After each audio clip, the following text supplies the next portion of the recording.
ஒருவேளை வைகோ அவர்களுடைய வயது கோளாறுனால அப்படி பேசி நிச்சயமாக இல்லை. அவர் தெளிவாக இருக்கிறார், சுயநினைவோடு இருக்கிறார். சுயநினைவு இல்லை என்று யாரும் சொன்னா? நீங்களே சொல்லிக் கொண்டா நான் என்ன இல்லை, சுயநினைவு இல்லைன்னு சொல்லி 4 ஆண்டுகள் முன்பாக நடித்த நாடகம் பொய் என்பது இப்போ உறுதியாகி. தலைவர் வைகோ அவர்களுக்காக சர்வபரி தியாகத்துக்கும் நான் என்னை ஆயத்தப்படுத்தி கொண்டவன். அவர் சொன்ன எதையும் நான் தட்டியவன் அல்ல. அவரை எதிர்த்து எப்பொழுதுமே மறுமொழி பேசியவனும் அல்ல. என்ன வார்த்தை சொன்னார்னா, தலைவர் பிரபாகரனுக்கு எப்படி மாத்தையா துரோகம் செய்தாரோ அதுபோன்று மல்லை சத்யா எனக்கு துரோகம் செய்து விட்டார். ஒரு இரக்கமற்ற அரக்கத்தனம் கொண்ட ஒரு தலைவனை போன்று தன் மகனுக்காக இப்பேற்பட்ட பழி சொல்லை அவர் சுமத்தி விட்டாரே என்கின்ற போது, அதை விட அவருக்கு எனக்கு ஒரு அந்த விஷம் குடிச்சு செத்துப்போம் அப்படின்னா அந்த உணர்வோடு இருந்தால் அந்த விஷம் குடிச்சு செத்து போயிருப்பேன் அவருக்காக.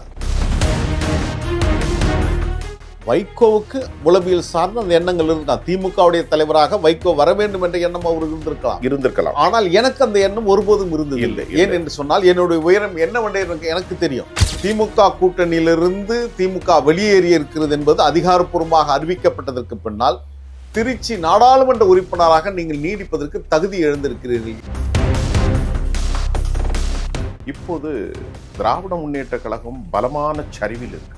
நிச்சயமாக இல்லை, ஒருபோதும் இல்லை. ஏன் நீங்கள் முட்டு கொடுக்கிறீர்கள்? இல்லை, இவ்வளவு நாளும் வைகோ இருக்கின்ற போது முட்டு கொடுக்காத நீங்கள் இல்லை. நான் கேட்ட கேள்வியை முடிப்பதற்கு முன்பு பலமாக இல்லை என்று சொல்லுவேன்.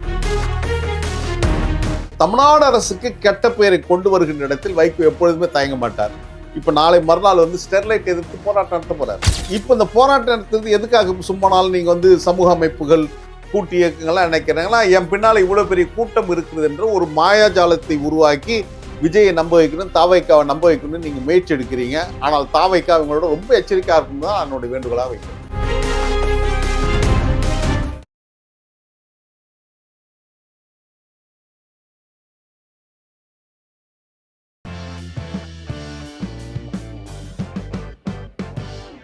வணக்கம்.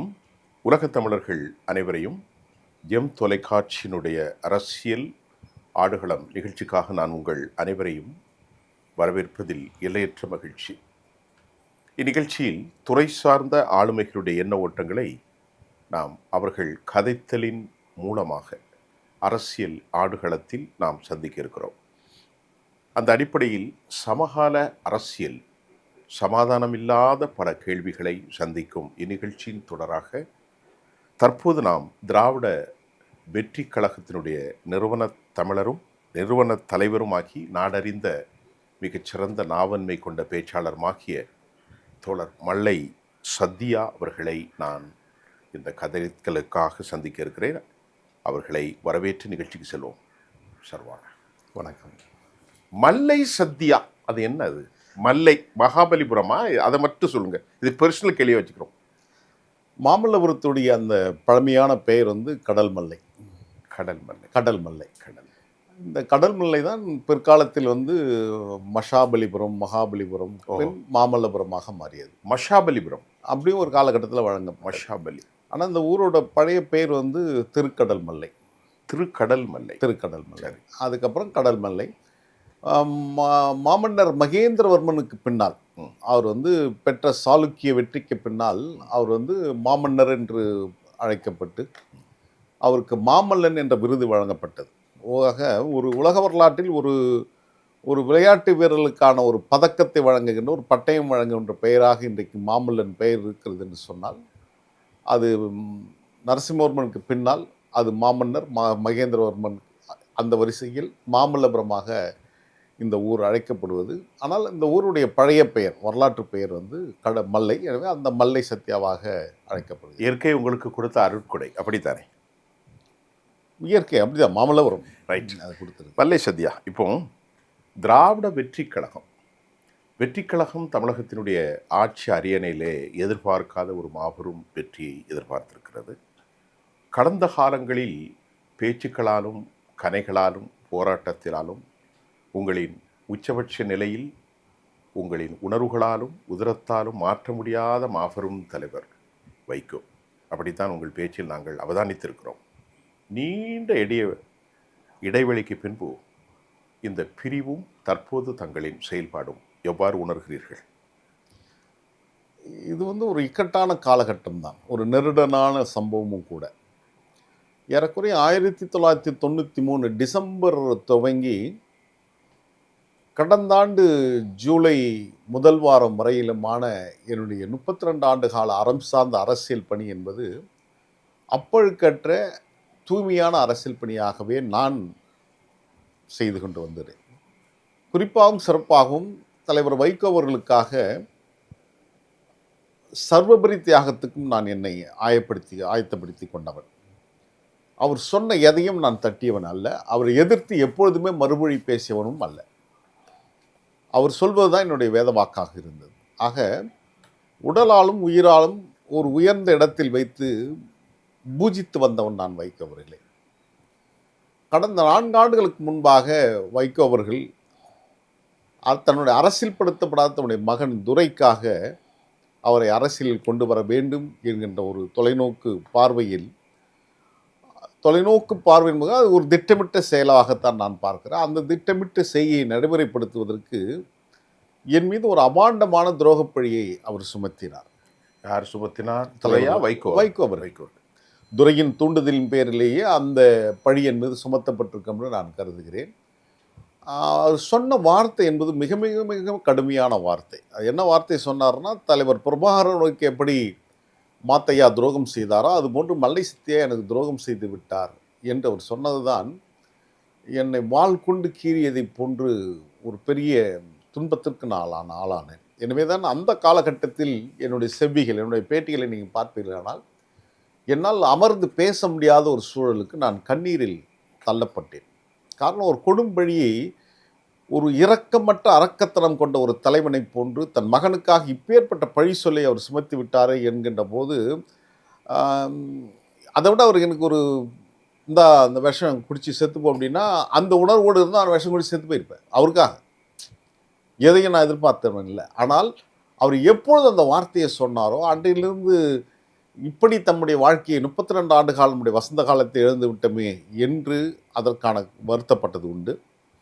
அதற்கு பின்பாக என் மீது அவர்கள் திட்டமிட்டு அவர்கள் அரங்கேற்ற அந்த நாடகம், என்னை மதிமுகவிலிருந்து வெளியேற்ற வேண்டும் என்ற அவர்கள் எடுத்த முயற்சிக்கு இறுதி வடிவம் கொடுக்கப்பட்டு என்னை அந்த கட்சியிலிருந்து நீக்கிய போது நான் அந்த மகிழ்ச்சியாகவே கொண்டாடினேன். மகிழ்ச்சியாகவே இனிப்பு கொடுத்து நாங்கள் கொண்டாடினோம் என்பது வரலாறு. சத்யா, மிக முக்கியமான இடத்தில் இருக்கிறோம். பிராந்திய வல்லரசு என்று சொல்வதை போன்று சென்னையில் இந்த பகுதிகளில் களங்காணும் ஒரு போராளி நீங்கள். திராவிட இயக்கங்கள் பதவிகளாலும் ஆசைகளை காட்டிய போது கூட தாங்கள் அதில் சேரவில்லை. நான் எல்லா அரசியல் தலைவர்களையும் தொடர்ந்து பார்ப்பவன். 10,000 நிகழ்ச்சிகளையும் நடத்தியிருக்கிறேன். அப்படி பார்க்கின்ற போது நீங்கள் அவரோடு ஒரு பற்றுணர்வோடு பக்தியோடு தான் தொடர்ந்தீர்கள். அப்படித்தானே? அப்படித்தான் உங்கள் பேச்சிலே உணர முடிகின்றது. பற்றுணர்வோடு பக்தியோடு சொன்னீர்கள். தமிழ் தேசிய அரசியலும் திராவிட தேசிய அரசியலும் மொழிப்பற்றும் ஈழ விடுதலையும் உங்கள் குருதியிலே இருந்து பிரிக்க முடியாது. திரு வைகோ அவர்கள் தன்னிகரல்லாத பல போராட்டங்களை கடந்த காலங்களில் நடத்தினாலும் பாசம் என்கின்ற உணர்வு கொள்கைகளை மழுங்கடி செய்து விட்டது என்று நீங்கள் நம்புகிறீர்களா? உண்மையும் அதுதான். ஏன்னா ஒரு சமரசம் இல்லாத போராளியாகத்தான் நான் வைகோ அவர்களை பார்த்திருக்கிறேன். அப்படித்தான். தமிழ்நாட்டுடைய ஜீவாத உரிமைகளாகட்டும், அது எமது தொப்புள் குடியவர்களான ஈழத்தமிழர்களாகட்டும், எல்லா போராட்டங்களையும் அவர் செல்ல முடியாத இடத்திற்கெல்லாம் நான் சென்று போராடி இருக்கிறேன். கண்டிப்பாக. குறிப்பாக லட்சக்கணக்கான நம்முடைய ஈழ உறவுகளை கொண்டு குவித்த கொடியவன் ராஜபக்ஷே நம்முடைய வடவேங்கடம் தென்குமரி ஆழிடை தமிழ் கூறும் நல்லுலகம் என்று சொல்லப்பட்ட நம்முடைய வடவேங்கடம் திருப்பதிக்கு வந்தபோது அவனுக்கு கருப்பு கொடி காட்டிட வேண்டும் என்று வைகோ சொன்னபோது அவர் எனக்கு முன்பாக அனுப்பிய 5 குழுக்கள் ஆந்திரா காவல்துறையால் சுற்றி வளைக்கப்பட்டனர். ஆனால் நான் நடுநிசி கடந்து திருப்பதிக்கு சென்று, சரியாக நம்ம சொல்லுவோம்னா அந்த டிசம்பர் 9ஆம் தேதி கடந்து 10ஆம் தேதி அந்த அரும்புகின்ற வேளையில் நான் திருப்பதிக்கு சென்று விடியற் காலை 3 மணி அளவில் சுப்பிரபாத தரிசனம் முடித்து விட்டு வருகின்ற போது அந்த கொடிமரத்துக்கு எதிராக நான் கருப்பு கொடியை எழுப்பி ஆர்ப்பாட்டம் நடத்தி ஆந்திரா காவல்துறை கடுமையாக தாக்கப்பட்டவன். நான் கண்டிப்பாக என்னை சுடுவதற்கும் அவர்களுக்கு அனுமதி உண்டு. காரணம் என்ன சொன்னால், ஒரு சாவரின் கண்ட்ரியோட பிரசிடென்ட் என்கின்ற போது கண்டிப்பாக நம்மை சுடுவதற்குமான வாய்ப்புகள். ஆனால் மரணத்தை துச்சமாக மதித்து நம்முடைய இன உணர்வோடு நாம் அதை செய்திருக்கிறோம். இப்படி பல போராட்டங்கள். அதே போன்றுதான் முல்லைப்பெரியாருக்காக அவர் போராடி இருக்கலாம். ஆனால் அந்த டேம் 999 என்ற திரைப்படத்தை வெளியிடக்கூடாது என்ற அந்த திரைப்படம் வருகின்ற போது அந்த திரைப்பட சுருள் வெளியிட இருந்த அந்த திரைப்பட அரங்குக்கு உள்ளே சென்று அந்த திரையரங்கை அடித்து உடைத்து அந்த சுருள் பெட்டிகளை கொண்டு வந்து வீதியில் போட்டு ஆர்ப்பாட்டம் நடத்துறதுக்காக நாங்கள் ஏறக்குறைய ஒரு வாரம் சிறையில் இருந்தோம். இப்படி 32 வழக்குகள், 5 முறை சிறை, 7 வழக்குகள் நீதிமன்றத்தின் நிலுவை, இப்படி பொது வாழ்க்கையில் வழக்குகளாலும் போராட்டங்களும் நிறைந்த என்னுடைய வாழ்க்கைக்கு மகன் என்கின்ற வருகின்ற போது மல்லை சத்யா 2ஆம் பட்சமாக மாறிவிட்டான். மகன் அரசியல்படுத்தப்படாத மகன் முதன்மை இடத்துக்கு வருகிறார் என்று சொன்னால் வந்த உடனே அவருக்கு முதன்மை செயலாளர் பதவி கொடுக்கப்பட்டது. இன்றைக்கு திருச்சியுடைய நாடாளுமன்ற உறுப்பினராக இருக்கிறார். அந்த பதவியில் அவர் நீடிக்கக்கூடாது என்று தான் இன்றைக்கு சமூகம் பேசிக் கொண்டிருப்பதை நாம் பார்த்து கொண்டிருக்கிறோம். இல்லை, இப்பொழுது துரைக்கண்ணாவுக்கும் உங்களுக்கு உண்மையிலே கடந்த கால நிகழ்வுகள் தான். ஒரு கேள்விக்கு பிறகு நான் இதை கேட்கப் போகிறேன். இந்த காயங்களும் உணர்வுகளும் உங்களை விட்டு தற்போது முழுவதுமாக அகன்று விட்டதா? இன்னும் ஒரு பகுதியிலே அது தாகித்து கொண்டு தான் இருக்கிறதா? நிச்சயமாக அந்த காயம் நான் என்னுடைய மரண தருவாயில் வரையிலும் அது என்னை விட்டு அகலாது, மறக்கவே மறக்காது. என்ன பிரச்சனை உங்களுக்கும் துரைக்கும்? துரைக்கு எனக்குமான பிரச்சனை என்பதனை கடந்து வைகோ தன் மகனுக்காக இப்பேற்பட்ட அபாண்டமான பழியை சுமத்தினார். துரை அரசியலுக்கு வர வேண்டும் என்று வாக்கெடுப்பு நடத்திய போது, முன்னறிவிப்பு இல்லாமல் ஒரு வாக்கெடுப்பு என்று சொன்னால், ஒரு அரசியல் கட்சியில் ஜனநாயகபூர்வமாக நடைபெறுகிறது என்று சொன்னால், ஒரு 15 நாட்கள் முன்பாக சுற்றறிக்கை அனுப்பப்பட வேண்டும். இது போன்று இந்த பொருள் குறித்து நாம் விவாதிக்கப் போகின்றோம், அதற்கேற்றாமல் ஆயத்தமாக வர வேண்டும் என்று சொன்னார். வாக்குப்பெட்டி வைக்கின்ற வரையிலும் யாருக்குமே தெரியாது இப்படி ஒரு வாக்கெடுப்பு நடத்தப்படும். இதுவே சட்டவிரோதமானது, ஜனநாயக விரோதமான ஒரு சொல். இது யாருக்கும் தெரியாத மௌனமாகத்தான் நடந்து பெட்டி வைக்கப்பட்டது. இப்போ நாங்கள் எதுவுமே சிந்திக்க முடியாத சூழல் இருக்கிறோம். 106 பேர் வந்திருக்காங்க, 104 பேர் ஆதரவாக, 2 பேர் எதிர்ப்பு அப்படின்னாங்க.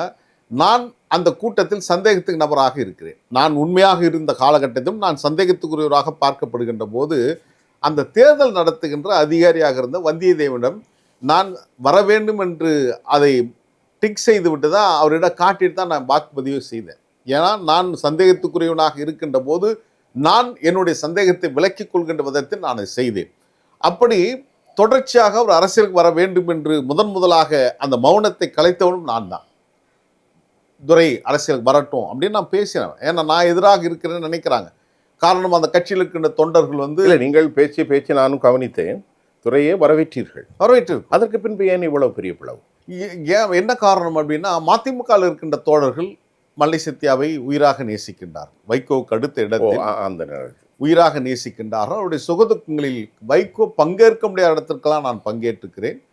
அவரை போன்றே அவருடைய துக்கங்களிலும் துன்பங்களிலும் பங்கேற்றவனாக இருந்திருக்கிறேன். பல திருமணங்களை நான் தலைமையேற்று நடத்தியிருக்கின்றேன். ஆக என் மீது உயிராக இருக்கிறார்கள். எங்கு சென்றாலும் ஆர்ப்பரிக்கிறார்கள், கைத்தட்டுகிறார்கள், விசில் அடிக்கின்றார்கள் மாநாடுகளில். இதை ஏற்றுக்கொள்ள பக்குவம் இல்லாத துரை எப்பொழுதுமே ஒரு பதட்டத்துடனே அவர் எப்பொழுதுமே இருந்து கொண்டிருப்பார். ஒரே ஒரு கேள்விதான் இங்கே தொங்கி நிற்கிறது. மேதகுவோடு சேர்ந்து என்னை கொல்வதற்கு திட்டம், புலிகளோடு சேர்ந்து என்னை கொள்வதற்கு திட்டம். 92 காலகட்டங்களில் மாறனும் கருணாநிதியும் வைகோவை மீது சுமத்தியதையும் மல்லை சத்யா மீது இன்று சுமத்தப்பட்டதும் வித்தியாசம் உண்டா? வேறு பரிணாமங்கள்? அந்த ஏறக்குறைய அங்கே கலைஞர் அவர்களை கொள்வதற்கு இவர் முயற்சி எடுத்தார் என்பது ஒரு செய்தி. இல்லை, இது கொல்லப்பட்டதில்லை, துரோகத்தின் அடிப்படையில் மட்டும் கேள்வி. அந்த வார்த்தைக்கும் தங்களின் மீது சுமத்தப்பட்ட வார்த்தைக்கும் என்ன வித்தியாசம்? அதில் எவ்வளவு தூரம் உண்மை இருக்கிறது என்று எனக்கு தெரியாது. ஒருவேளை வைகோ அவர்களுக்கு அந்த கட்சியினுடைய தலைவராக வர வேண்டும் என்ற எண்ணம் இருந்திருக்கலாம். ஏன்னா இவ்வளவு காலத்திற்கு பிறகு இப்படி பேசுகிறீர்கள்? உங்கள் மீது நம்பகத்தன்மை என்ன வருகிறது? இல்லை, 30 ஆண்டுகளுக்கு பிறகு ஏன் இப்படி சொல்கிறீர்கள்? இல்லை, வைகோவுக்கு உளவியல் சார்ந்த அந்த எண்ணங்கள் இருந்திருக்கலாம். திமுகவுடைய தலைவராக வைகோ வர வேண்டும் என்ற எண்ணம் அவருக்கு இருந்திருக்கலாம். ஆனால் எனக்கு அந்த எண்ணம் ஒருபோதும் இருந்ததில்லை. ஏன் என்று சொன்னால் என்னுடைய உயரம் என்னவென்று எனக்கு தெரியும். ஆக நான் அவருடனே பயணிக்க வேண்டும் என்று விரும்பியவன். எனவேதான் அந்த 32 ஆண்டு கால அரசியல் வரலாற்றில் என்னை அறிமுகப்படுத்தி ஐயா மதுராந்தகத்தார் விலகிய போது கூட, அந்த கட்சியுடைய முன்னணி தரவெல்லாம் விலகி சென்ற போது கூட நான் வைகோ அவர்களுக்காக இருக்க வேண்டும் என்று நான் உறுதியாக நின்றவன். நான் அவருடனே பயணிக்க வேண்டும், எஞ்சிய வாழ்நாளை மதிமுகவில் வைகோவுடன் பயணிக்க வேண்டும் என்று உறுதியாக இருந்த என் மீது களங்கத்தை சுமத்துகின்ற விதத்தில் என் மீது அந்த துரோகப்பழி வைகோ சுமத்தினார். நீங்கள் தற்போது தனி மனித தாக்குதலுக்கு பலரை உள்ளாக்குகிறீர்களா? செங்கல்பட்டில் 250 கோடி ரூபாய் அவர் சொத்து சேர்த்தார் என்று எதற்காக இப்போது சொல்ல வருகிறீர்கள்? மல்லை சத்யா ஏதோ மதிமுக வந்ததற்கு பின்னால் கோடிக்கணக்காக நான் பணம் சம்பாதித்து விட்டேன் என்று ஒரு அவதூறு பிரச்சாரங்களை துரையை சார்ந்த KNA என்கின்ற ஒரு அமைப்பு, KNA என்ற ஒரு அமைப்பு, அவர்கள் இந்தியாவில் உலக நாடு முழுவதும் பல்வேறு அமைப்புகளை வச்சுட்டு அவங்க இயங்கிட்டு இருக்கிறவங்க. குறிப்பாக துரையோட அந்த பினாமி சொத்துக்களை பராமரிக்கின்றவர்கள் என்ற செய்திகளும் இப்பொழுது எனக்கு வந்து கொண்டிருக்கிறது. எனவே அந்த அமைப்பின் மூலமாக நான் ஏதோ சட்டமன்ற உறுப்பினராக அல்லது நாடாளுமன்ற உறுப்பினராக அல்லது அமைச்சர் பதவியில் நான் எது இருந்ததை போன்று அது ஏதாவது ஒரு அரசுக்கு நான் சாதகமாக இருந்ததை போன்று என் மீது இந்த குற்றச்சாட்டுகளை துரை சார்ந்தவர்கள் வைக்கின்ற போது நான் என்னுடைய மௌனத்தை கலைக்க வேண்டிய கட்டாயம். நீங்கள் பதிலுக்கு பதில் கற்பனையாக வைத்திருக்கிறீர்கள், அப்படித்தான்? நிச்சயமாக இல்லை. இல்லை, இங்கே ஆதாரபூர்வமாக இருக்கிறது. நான் மாமல்லபுரத்தில் நான் இந்த வீட்டில் வசிக்கிறேன். நாங்கள் ஒன்றும் மிட்டாமராசுகள் இல்லை. அவங்கள மாதிரி நான் ஒன்றும் பெருசாக என்னுடைய பெரிய குலப்பெருமை குடிப்பெருமை நாங்கள் பெரிய பாரம்பரியம் சொல்லுகின்ற இடத்தில் நான் இல்லை. நான் சுயமாக என் தந்தை மத்திய அரசாங்கத்தில் பணியாற்றியவர். நான் முதல் தலைமுறை அரசியல்வாதி. என்னுடைய உழைப்பில் நான் ஏற்கனவே இந்த அரசியலுக்கு வருவதற்கு முன்பாக நாம் அமர்ந்திருக்கின்ற இந்த இடம் கெனாரி என்ற உணவகத்தை நான் வைத்திருந்தவன். மதிமுக என்கின்ற காரணத்தினால் அரசியலா தொழிலா என்கின்ற போது அரசியல் முக்கியம் என்பதற்காக இங்கிருந்த ஒரு உணவகத்தை நான் மூடினேன். தேனருவின்னு ஒரு உணவகம் கடற்கரை ஓரத்தில் வைத்திருந்தேன், அதையும் மூடினேன். நாகம்மை கைவினை பொருள் ஹேண்டிகிராஃப்ட் என் தாயார் பேரில் வச்சிருந்தேன், அதையெல்லாம் மூடிட்டு நான் என்னுடைய சுய முயற்சியில் வந்து கொண்டு வந்தவன். நான் இப்பொழுதும் என்னுடைய சுய முயற்சியில் நான் வந்து கொண்டிருக்கிறேன். ஒருவேளை இந்த அரசியலுக்கு வராமல் நான் இருந்தால் இன்னும் இதோட பெரிய செல்வாக்காரதாக செல்வம் படைத்தவனாக இருந்திருப்பேன். ஒரு 5 லட்சத்துடைய உரிமையாளராக இருந்திருப்பேன். அந்த வேகத்துக்கு நான் போய் கொண்டிருந்தேன். என் அரசியல் மடை மாட்டி நான் இந்த இடத்துக்கு வந்தேன். அதாவது உங்களுடைய வாழ்க்கையின் இளம் பருவத்தை எல்லாம் தலைவர் வைகோவுக்காக நீங்கள் பறிகொடுத்தீர்கள். நிச்சயமாக. நான் மட்டுமல்ல, என்னை போன்று பல லட்சக்கணக்கானவர்கள் தன்னுடைய வாழ்க்கையும் பொருளாதாரத்தையும் இழந்து பல பேர் என்னை கடங்காரர்களாக இருக்கிறார் என்பதை மறந்துவிடக்கூடாது. அண்மையில் செவ்வி ஒன்றில் நான் உங்களை பார்த்தேன். விஜய் ரொம்ப கவனமாக இருக்க வேண்டும், தந்தையும் பிள்ளையும் உங்களை ஆட்கொண்டு விடக்கூடாது என்று நீங்கள் சொன்னீர்கள். தற்போதைய பொதுக்குழுவில் 2 எம்எல்ஏக்கள் அங்கே சேர மறுத்து விட்டார்கள். கடைநல்லூருடைய ராசேந்திரனும் சரி, அதை போன்று சீர்காழியும் சரி. இந்த நிகழ்வுகளையும் அவர் திராவிட முன்னேற்ற கழகத்திலிருந்து சென்றதையும் புலம்பெயர்ந்து இடம்பெயர்ந்து போனதையும் எப்படி பார்க்கிறீர்கள்? நான் சொன்ன வார்த்தை இன்னும் உயிர்ப்புடன் தான் இருக்கிறது. மாண்புமிகு தமிழ்நாடு முதலமைச்சர் ஜோசப் விஜய் அவர்கள் வைகோவிடம் அவருடைய மகன் துரையிடம் எச்சரிக்கையாக இருக்க வேண்டும் என்று தொடர்ச்சியாக நான் என்னுடைய செவ்வியில் சொல்லி கொண்டு வருகிறேன். அதற்கான காரணம் என்னன்னா, அந்த சொல்லி இன்னும் ஒரு வாரம் கூட நிறைவு பெறாத இந்த காலகட்டத்தில் முதலமைச்சர் சொல்லி 2 சட்டமன்ற உறுப்பினர்களை ராஜினாமா பண்ண சொன்னார் என்ற ஒரு குற்றச்சாட்டை முதலமைச்சர் மீது வைத்திருக்கிறார். இன்றைக்கு அதுதான் இன்னைக்கு பேசு பொருளாக இருக்கிறது. நீதிமன்றத்தின் நடவடிக்கை எடுக்கின்ற சூழலுக்கு தள்ளப்படுகிறது. நீங்கள் அவர்களை இருவரையும் ராஜினாமா செய்ய சொல்லுங்கள், அவர்கள் 2 பேரும் வெற்றி பெறுவதற்கு நீங்கள் எங்கெல்லாம் சொல்கிறீர்களோ அங்கெல்லாம் நான் பிரச்சாரம் செய்ய நான் வெற்றி பெற செய்கிறேன் என்று விஜய் தன்னிடம் சொன்னதாக ஏறக்குறைய 1.5 மணி நேரம் எங்கேயோ பனையூரில் தனியாக பேசியதாக சொல்லுகிறார். அப்படி என்று சொன்னால் நீங்கள் இந்த மறைமுகமான சந்திப்பு கட்சியினருக்கு தெரிவிக்காமல், கட்சிக்காரர் யாரும் கூட்டி செல்லாமல் நீங்கள் இந்த ஒப்பந்தத்திற்கு நீங்கள் எப்படி போனீங்க? எனவேதான் இங்கே எழுகின்ற கேள்வி, 2 சட்டமன்ற உறுப்பினர் மட்டும் ராஜினாமா பண்ண சொல்லுகிறீர்கள். அந்த ராஜினாமா செய்ய சொன்ன 2 சட்டமன்ற உறுப்பினருடைய கேள்வி இதுதான். நாடாளுமன்ற உறுப்பினர் பதவியும் ராஜினாமா பண்ண சொல்லுங்களுடைய மகன் என்று சொன்னால் அவர் பதவியோடு இருக்க வேண்டும், நாங்கள் என்று சொன்னால் ராஜினாமா செய்ய வேண்டுமா என்ற கேள்வியை அவர்கள் வைத்திருக்கிறார். எனவேதான் இந்த கேள்வி எதிர்கொள்ள முடியாமல் தான் துரை பொதுக்குழுக்கு வராமல் புறக்கணித்தார். அந்த கட்சியுடைய முதன்மை செயலாளர் கட்சியிலிருந்து நான் போன மாதத்திலே நான் விலகிவிட்டேன் என்று சொல்லிக் கொண்டிருப்பது உண்மையாக இருக்குமேனால், திமுக கூட்டணியிலிருந்து திமுக வெளியேறி இருக்கிறது என்பது அதிகாரப்பூர்வமாக அறிவிக்கப்பட்டதற்கு பின்னால் திருச்சி நாடாளுமன்ற உறுப்பினராக நீங்கள் நீடிப்பதற்கு தகுதி எழுந்திருக்கிறீர்கள். எனவே தார்மீக பொறுப்பேற்று நீங்கள் திருச்சி நாடாளுமன்ற உறுப்பினர் பதவியை ராஜினாமா செய்ய வேண்டும் என்பதையும் நான் இந்த நேரத்தில் அழுத்தமாக பதிவு செய்கிறேன். காரணம், நீங்கள் மதிமுக பொதுக்குழுவை, இதையும் போன்ற அந்த பொதுக்குழுவை நீங்கள் அவமதித்திருக்கிறீர்கள், புறக்கணித்திருக்கிறீர்கள் என்று சொன்னால் மதிமுக உங்களுக்கு வேண்டாம், திமுக கூட்டணி வேண்டாம், பதவி மட்டும் வேண்டும் என்பது, நீங்கள் அந்த ஆதாயத்திற்கு மட்டுமே இந்த கட்சியில் இருக்கிறீர்கள் என்ற குற்றச்சாட்டிலிருந்து நீங்கள் தப்ப முடியாது. எனவே நீங்கள் உடனடியாக இந்த பதவியை நீங்கள் ராஜினாமா செய்ய வேண்டும் தான் கட்சிக்காரருடைய வேண்டுகோளாக இருக்கிறது. அதே நான் உங்களுக்கு அந்த கட்சிக்கு என்ன பிரச்சனை? நீங்கள் தான் புறந்தள்ளி விட்டு வந்து அந்த கட்சி விவகாரத்தை நீங்கள் ஏன் உள்ளே மூக்கை நுழைக்க வேண்டும்? 32 ஆண்டு காலம் ரத்தமும் வேர்வையும் சிந்தி வளர்த்த அந்த கட்சி இன்றைக்கு உருகுலைந்து போயிருக்கிறது. இருக்கின்ற இடம் தெரியாமல் இன்றைக்கு காணடிக்கப்பட்டிருக்கிறது. எனவே அந்த துயரம் நேர்ந்த அந்த வடுக்கள் என் இதயத்தில் ஆழமாக பதிந்து கொண்டிருக்கிறது. நாங்கள் வளர்த்த கட்சி இப்படி போய்விட்டதே என்ற கவலை தான். எப்படி ராஜாஜியுடைய சுதந்திரா கட்சி, தமிழர் தந்தை ஐயா சி ஆதித்தனாவுடைய நாம் தமிழர் கட்சி, ஐயா மாப்போசுடைய தமிழரசு கட்சி, நடிகர் தினம் சிவாஜி கணேசன் அவர்களுடைய தமிழக முன்னேற்ற முன்னணி, சொல்லின் செல்வர் சில்வர் டங் ஆரைக்டர் ஈவி.கே. சம்பத் அவர் உருவாக்கிய தமிழ் தேசிய கட்சி, சமீபத்தில் சுப்ரீம் ஸ்டார் நம்முடைய சரத்குமார் அவருடைய சமத்துவ மக்கள் கட்சி எப்படி வரலாற்றில் இல்லாமல் போய்விட்டதோ அந்த இடத்தில் இந்த கட்சி போய்கொண்டிருக்கிறது என்ற கவலையின் வெளிப்பாடு தான் இந்த பேச்சுக்கள் எல்லாம். இப்போது புலவர் செவந்தியப்பன், அழகுராஜ் மற்றும் முக்கியமானவர்கள் செங்குட்டுவன் போன்றவர்கள் எல்லாம் நேற்று பெரும் கூட்டமாக திராவிட முன்னேற்ற கழகத்தில் சேர்ந்திருக்கிறார்கள். இதில் திமுக வேண்டுமென்றே மதிமுகவே உங்கள் தாயக கட்சியை பழிவாங்குகிறதா? திமுகவின் மீது உங்களுக்கு ஒரு மாறுபட்ட கருத்து இருக்கிறதா, இல்லை தொடர்ந்து அரசியலில் திமுகவோடு பயணிக்கப் போகிறீர்கள்? நிச்சயமாக இல்லை. என்னன்னா இவர்கள் அனைவருமே திமுகவிலிருந்து தான் வைகோவுடன் அவர்கள் ஏற்கனவே திமுகவில் இருந்தவர்கள். நீங்கள் சொன்ன டிஆர்ஆர் செங்குட்டனுடைய தந்தை தான் காங்கிரசுடைய கடைசி முதலமைச்சர் பக்தவச்சலத்தை தோற்கடித்தவர். அண்ணாவுடைய இதய நேசிப்புக்குரிய தம்பியாக இருந்தவர் ஐயா ராஜரத்னம் அவர்கள். அவருடைய மகன் தான் டிஆர்ஆர் செங்குட்டன் அவர்கள். அந்த கட்சி தாங்கள் உருவாக்கிய கட்சியிலிருந்து இவருக்காக வந்தவர்கள். அதே போன்றுதான் 19 மாதம் வைகோவிடும் சிறையில் இருந்தவர்கள் அண்ணன் புலவர் செவந்தியப்பன் அவர்களும் வழக்கறிஞர் அழகு சுந்தரம் அவர்கள் இவர்கள் மீதெல்லாம் நடவடிக்கை எடுத்தார் வைகோ. தங்களுக்கு எதிராக செயல்படுகின்றார்கள், துரையுடைய வருகையை எதிர்க்கிறார்கள் என்பதற்காக அவர்கள் மீது கட்சி நடவடிக்கை எடுத்து நீக்கப்பட்டார். அப்போ அவர்கள் தாங்கள் உருவாக்கி தாங்கள் வளர்ந்த கட்சியில் போய் சேர வேண்டும் என்று நினைத்த போது வைகோ போய் அங்கே முட்டுக்கட்டை போட்டார். இவர்கள் யாரும் திமுகவிலிருந்து வந்தால் சேர்க்கக்கூடாது, மதிமுக வந்தால் சேர்க்கக்கூடாதுன்னு தடை விதித்து கொண்டே வந்தார். இல்லைன்னா அவங்க எப்பவே 2 ஆண்டுக்கு முன்பாக அவர் போய் சேர்ந்திருக்க வேண்டும். அவர்கள் ஏற்கனவே மதிமுக விட்டு வெளியேறிவிட்டார்கள். வெளியேறிவிட்டார். அவர்களுக்குன்னு சுய விருப்பங்கள், அவர்களுக்கான அரசியல் அபிலாஷைகள் இருக்கு. அவங்க எந்த கட்சியில் வேணாலும் போகலாம். ஆனால் அதை தடுத்து நிறுத்துகின்ற படுபாதக செயலை வைகோ செய்து கூட்டணி தர்மம் தானே, கூட்டணி தர்மம் தானே. அந்த தர்மத்தை அவர்கள் ஒழுங்காக கடைபிடித்து வந்தார்கள்.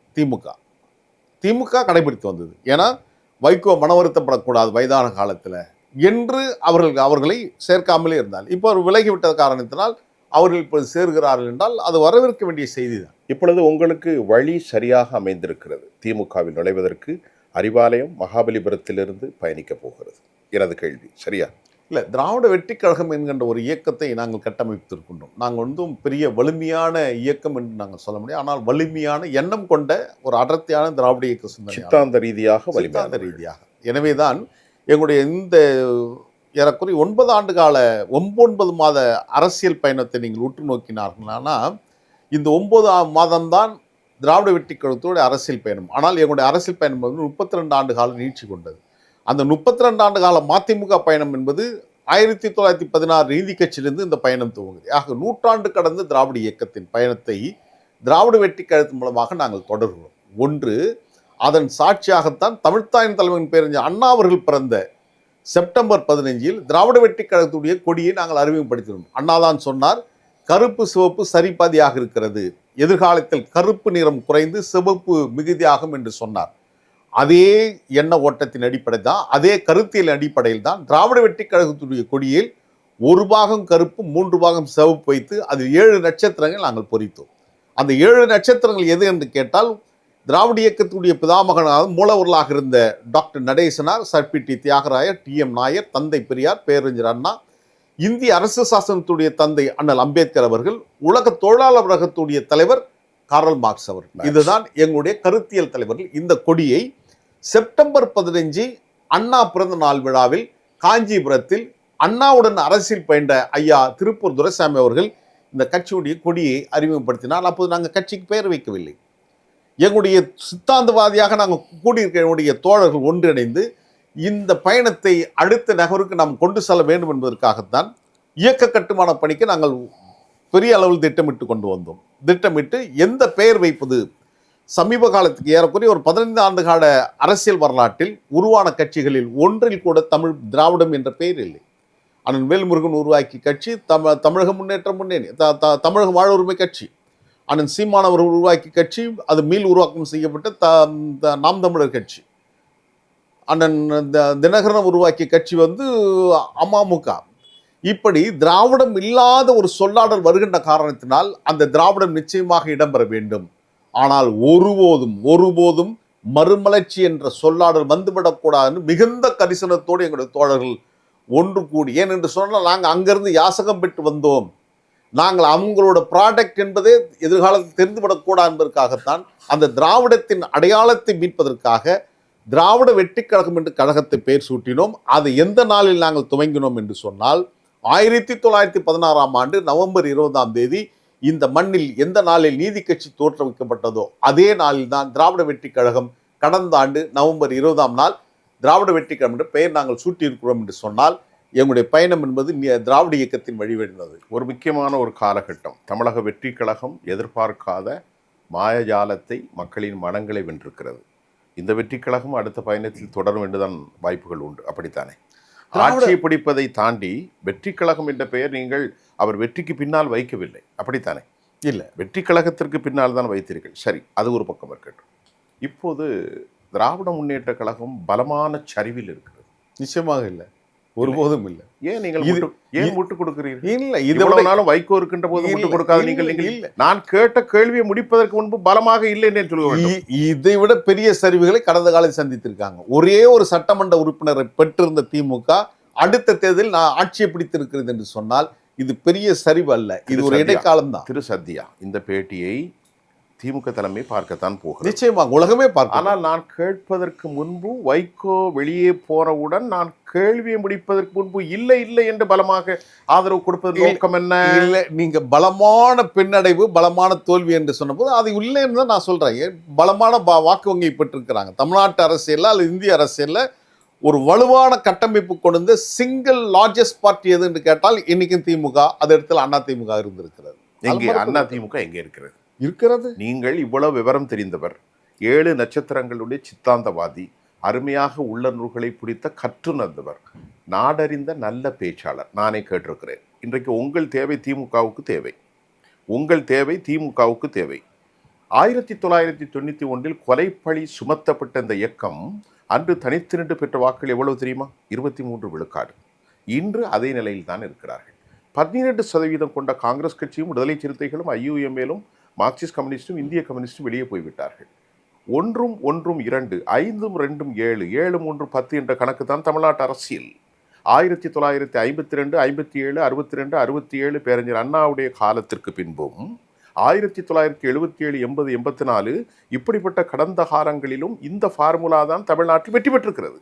25 விழுக்காடை வைத்துக்கொண்டு திமுக எப்படி வெற்றி பெற முடியும்? அது காலம் நிச்சயமா அதுக்கான பதிலை கொடுக்கும். நான் கேட்பது காலம் கொடுப்பது இருக்கட்டு. நான் சொன்ன ஈக்குவேஷனை ஹவு கேன் யூ டினை? 1 9 கூட்டினால் 10 வரும், மாற்றம் இல்லை. 2 10 கூட்டினால் 10 வரும், 10. அப்போ அந்த 10 என்ற சித்தாந்தம் அந்த 2 கூட்டுகின்ற போதுதான் வரும் என்பது உங்களுடைய கேள்வி. என்னுடைய கேள்வியில உண்மை அதுதானே. உண்மை அதுதான் வைத்துக் கொள்வோம்.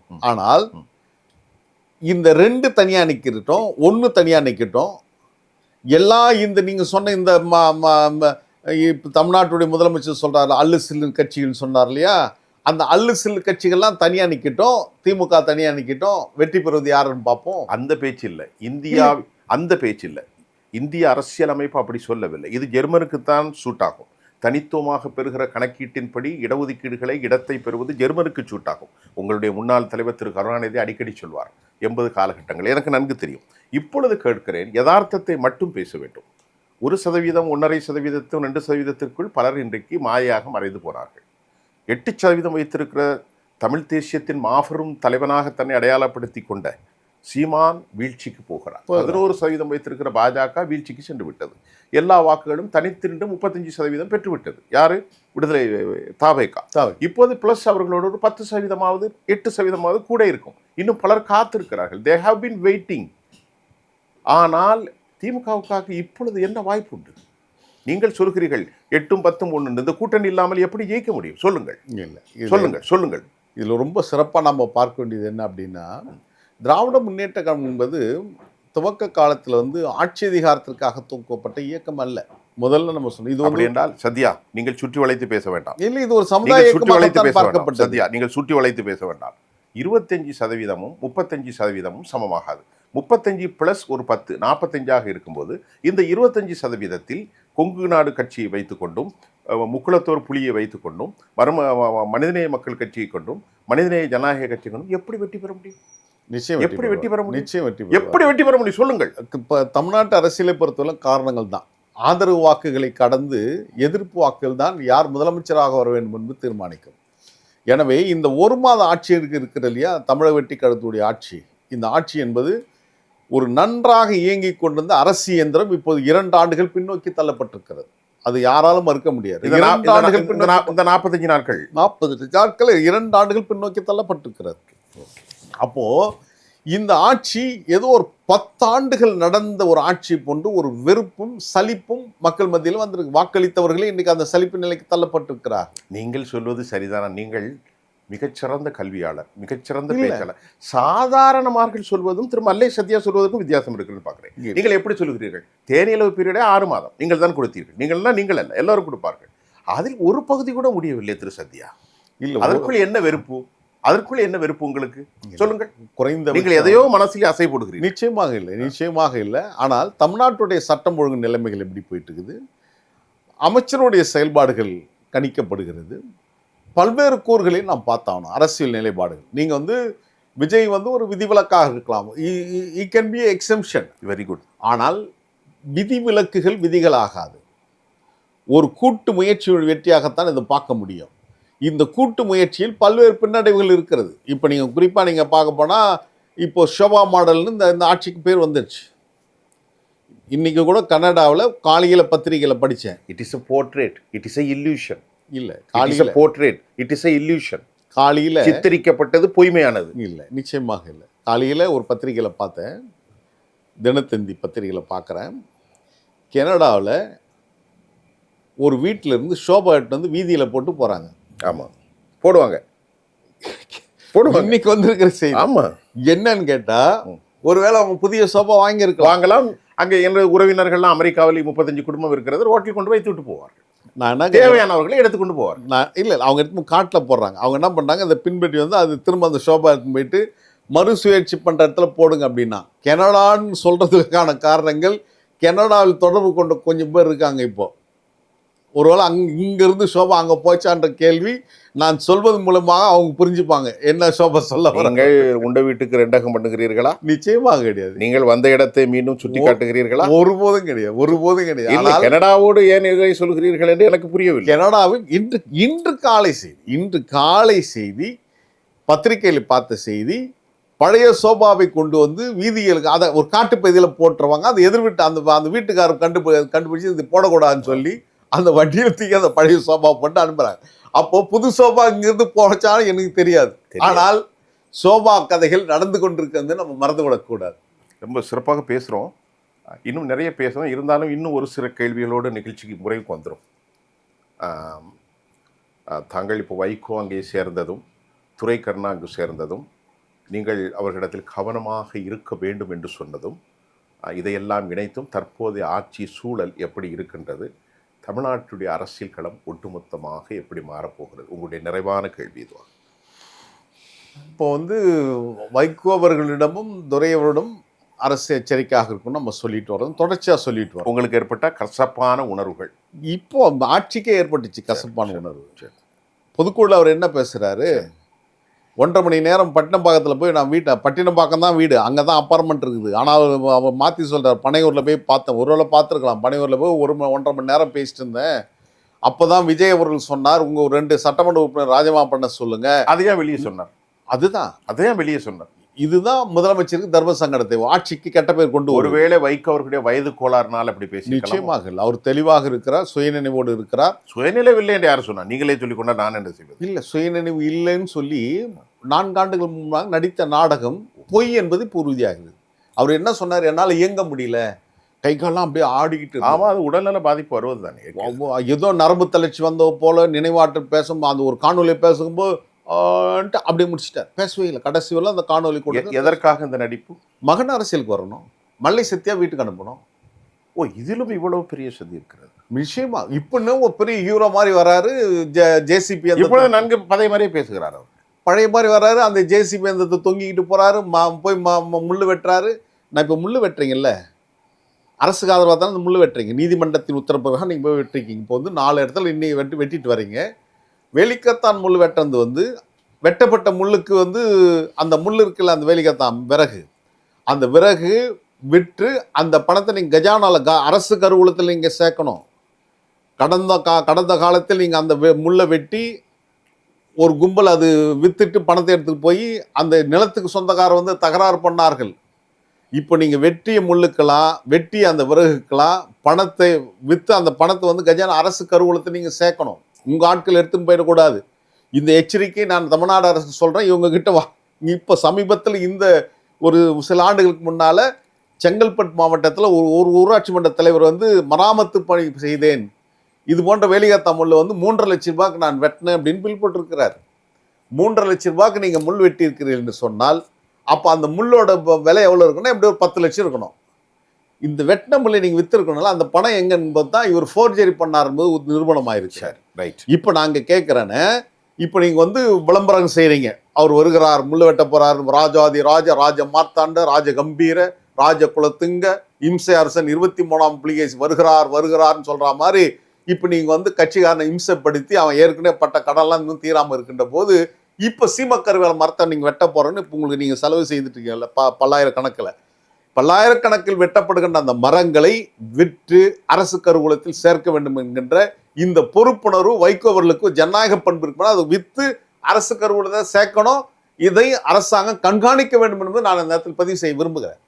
எனவே தமிழ்நாடு அரசுக்கு கெட்ட பெயரை கொண்டு வருகின்ற இடத்தில் வைகோ எப்பொழுதுமே தயங்க மாட்டார். இப்போ நாளை மறுநாள் வந்து ஸ்டெர்லைட் எதிர்த்து போராட்டம் நடத்த போறார் தூத்துக்குடியில். இப்போ தொடர்ச்சியாக அவர் தன்னுடைய இருப்பை தக்க வைத்துக் கொள்வதற்காக கவர்னர் மாளிகை முற்றுகை போராட்டம், திடீர்னு திருவள்ளூர் சிலைக்கு காவி சாயம் பூசப்பட்டது, அதே போன்று தமிழ்தாய் வாழ்த்து மறுதளிக்கப்பட்டது, செண்பகவெளி அணை கட்ட பிரச்சனை, சீமக்கருவேலை மரம் வெட்ட போறேன்னு தன்னுடைய இருப்பை தக்க வைப்பதற்காக நான் நல்ல ஆரோக்கியமாக இருக்கிறேன் என்னை சேர்த்து கூட்டணியில்னு சொல்லி இல்லாத ஒன்றை இருப்பதாக காட்டுவதற்கான இந்த ஜோடனை செய்து கொண்டோம். இப்போ நாளை மறுநாள் கூட தூத்துக்குடியில் வந்து ஸ்டெர்லைட் ஆலை இப்போ எதிர்த்து இப்போ போராட்டம் நடத்த போறீங்க. அவங்க வந்து இப்போ ஆலை மூடப்பட்டிருக்கிறது. ஆலை எதிர்த்து இப்போ நீங்கள் எதுக்கு போராட்டம் நடத்த போறீங்க? என்ன நடக்குது இதுக்கு பின்னால? திருப்பி கேட்டால் அகர்வாலுடைய மகன் இறந்து போய்விட்டார். இப்போ அவர் இறந்து ஒரு வருஷம் ஆகிவிட்டார். இனி இந்த உலகமும் வேண்டாம், எனக்கு பணமும் வேண்டாம், தொழிலும் வேண்டாம் என்று ஒதுக்கிவிட்டார் ஸ்டெர்லைட்டுடைய ஓனர். காரணங்கள் இல்லாமல் காரியம் இல்லை என்பது வைகோடைய நடவடிக்கை மூலமாக தெரியும். எப்பொழுதுமே அவர் ஸ்டெர்லைட்டை ரன் பண்ண போன்றதில்லை. அவருடைய பிள்ளை இறந்து போய்விட்டார். ஆனால் ஒன்றை நம்ம மறந்துடக்கூட, ஒரே பையன் தான். இதுல ஒரே ஒரு செய்தி என்ன அப்படின்னா, வேற யாருக்காக போராட்டம்? இன்னைக்கு நீங்க போய் இப்போ நம்ம வீட்டுக்கு மின் வயர் பண்ணணும்னா மின்னை காட்டில் இன்னைக்கு விலை உயர்ந்து போச்சு. கண்டிப்பாக. ஏன்னு கேட்டால் காப்பர் விலை வெளியே போச்சு. ஏன் காப்பர் விலை ஏறி போச்சு? இந்த வைகோ வந்து போராட்டம் நடத்தினாரு, அதால் இப்போ வந்து மூடப்பட்டுச்சு. இப்போ வந்து வெளிநாட்டில் நாங்கள் இறக்குமதி செய்கிறோம், விலை ஏறி போச்சுன்ற நிலைமை இன்னைக்கு உருவாகி இருக்குது. இந்த நிலைமை யார் செய்தவர்? வைகோ தான் செய்து வர்றார். இப்போ மூடப்பட்ட ஆலையை திரும்ப நீங்க வந்து மூடணும்னு எதுக்கு போராட்டம் நடத்துறீங்க? இப்போ ஒருவேளை திறந்துட்டாங்கன்னா நீங்க போய் அங்கே போய் திறப்புது போராட்டம் நடத்துறது சரி. ஆனால் இப்போ இந்த போராட்டம் நடத்துறது எதுக்காக? சும்மா நாள் நீங்கள் வந்து சமூக அமைப்புகள் கூட்டு இயக்கங்கள்லாம் நினைக்கிறாங்களா, என் பின்னால் இவ்வளோ பெரிய கூட்டம் இருக்கிறது என்ற ஒரு மாயாஜாலத்தை உருவாக்கி விஜயை நம்ப வைக்கணும், தாவைக்காவை நம்ப வைக்கணும்னு நீங்கள் முயற்சி எடுக்கிறீங்க. ஆனால் தாவைக்கா அவங்களோட ரொம்ப எச்சரிக்கையாக இருக்கணும் தான் என்னுடைய வேண்டுகோளாக வைக்கிறேன். சிறப்பு. சமாதானம் இல்லாத பல கேள்விகளை ஒரு 40 நிமிடத்திற்கு முன்பு வரை மகாபலிபுரத்தில் ஓடுகிற இயற்கை அன்னையான கடலை அணைகட்டி திறந்து விட்டார் போர் மல்லை சத்யா. எல்லா கணைகளையும் நீங்கள் தடுத்து நிறுத்தியிருக்கிறீர்கள். இதை காற்றொலியில் உலகத் தமிழர்களுக்காக நாங்கள் பயிர்க்கிறோம். மிகுந்த கண்ணியத்தோடு நம்முடைய கேள்விகளில் முகம் சுளிக்காமல் பலவேறு பணிகளுக்கிடையே எமக்கு நேரம் ஒதுக்கியதற்கு ஜெம் தொலைக்காட்சி உங்களுக்கு உளப்பூர்வமான நன்றியை தெரிவித்துக் கொள்கிறேன். திராவிட வெற்றி கழகத்தின் சார்பில் ஜெம் தொலைக்காட்சிக்கும் தங்களுக்கும் மனமார்ந்த நன்றியும் வாழ்த்துக்களையும் சொல்லுகின்றேன். வணக்கம்.